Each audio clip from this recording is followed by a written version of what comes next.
آج کا موضوع ہر مسلمان کے ایمان، محبت اور غیرت کے ساتھ جڑا ہوا موضوع ہے، اور وہ موضوع ہے رسول اللہ صلی اللہ علیہ وسلم کے معاملے میں غیرت۔ یہ صرف ایک جذباتی مسئلہ نہیں بلکہ ایمان کا بنیادی تقاضا ہے۔ جو دل رسول اللہ صلی اللہ علیہ وسلم کی محبت سے خالی ہو وہ ایمان کی مٹھاس سے محروم رہتا ہے۔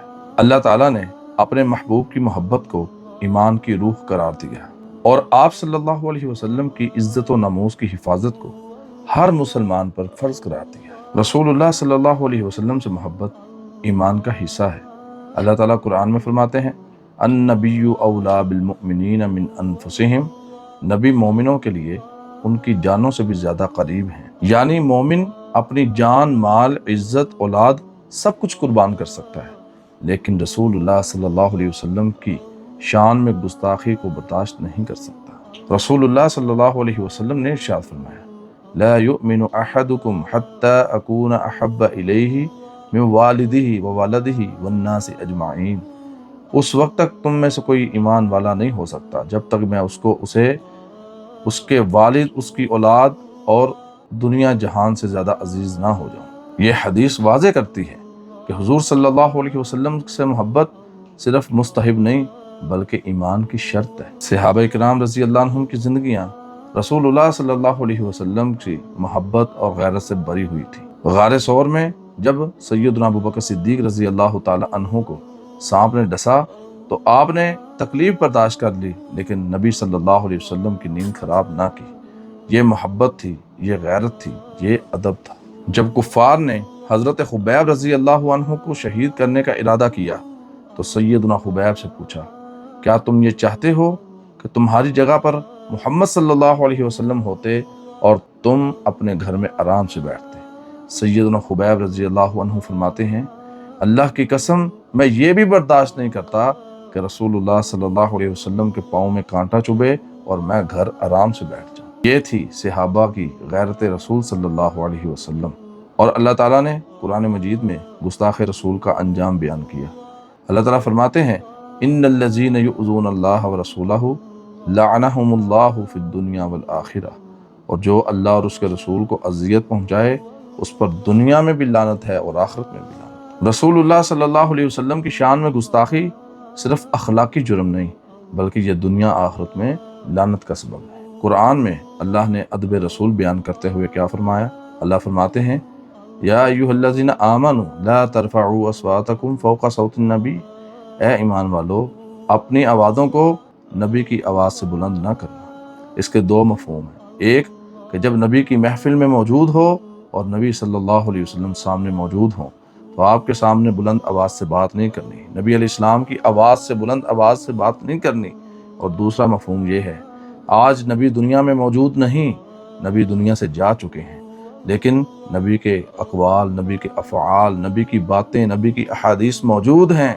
ان کے ہوتے اپنی آواز بلند کرنے کا مطلب یہ ہے کہ اپنی رائے کو پیش کیا جائے، اپنے امام کے قول کو پیش کیا جائے، اپنے پیر کی بات کو ترجیح دی جائے، اپنی برادری، اپنے وڈیرے کی بات کو اہمیت دی جائے، دنیا داری رکھنے کے لیے نبی صلی اللہ علیہ وسلم کی تعلیمات سے منہ موڑا جائے۔ اگر کوئی بندہ ایسا کرتا ہے تو وہ بھی دبے الفاظ میں اپنی آواز نبی کی آواز سے بلند کر رہا ہے۔ اور صحابہ کی ایمانی غیرت یہ تھی کہ یہ آیت آنے کے بعد صحابہ نبی صلی اللہ علیہ وسلم کے سامنے آہستگی سے بات کرتے، اور ایک صحابی ثابت بن قیس رضی اللہ تعالیٰ عنہ رونے لگ گئے کہ کہیں میری آواز نبی کی آواز سے بلند ہونے کی وجہ سے میرے اعمال برباد ہی نہ ہو گئے۔ آج اگر دنیا میں کوئی ہمارے ماں باپ کے بارے میں کچھ کہہ دے تو ہم برداشت نہیں کرتے، لیکن رسول اللہ صلی اللہ علیہ وسلم کی سنتوں کا مذاق اڑایا جائے، داڑھی کا مذاق بنایا جائے، حجاب پر طنز کیا جائے، اذان کو نشانہ بنایا جائے تو پھر بھی ہم خاموش رہیں تو یہ کمزور غیرت کی علامت ہے۔ جس طرح رسول اللہ صلی اللہ علیہ وسلم نے ارشاد فرمایا تم میں سے جو کوئی برائی کو دیکھے اس کو چاہیے کہ وہ اس کو ہاتھ سے روکے، اگر اتنی طاقت نہیں رکھتا تو زبان سے روکے، اگر یہ بھی طاقت نہیں تو دل میں برا جانے، تو یہ کمزور ایمان کی علامت ہے۔ اب جانتے ہیں کہ غیرت رسول صلی اللہ علیہ وسلم کا صحیح طریقہ کیا ہے۔ بعض احباب جذباتی ہو کر کسی کو بھی گستاخ رسول کہہ کر اس کو قتل کر دیتے ہیں، جلا دیتے ہیں، لیکن حقیقت یہ ہے کہ جب تک ثبوت نہ ہو، آپ کے پاس مکمل علم نہ ہو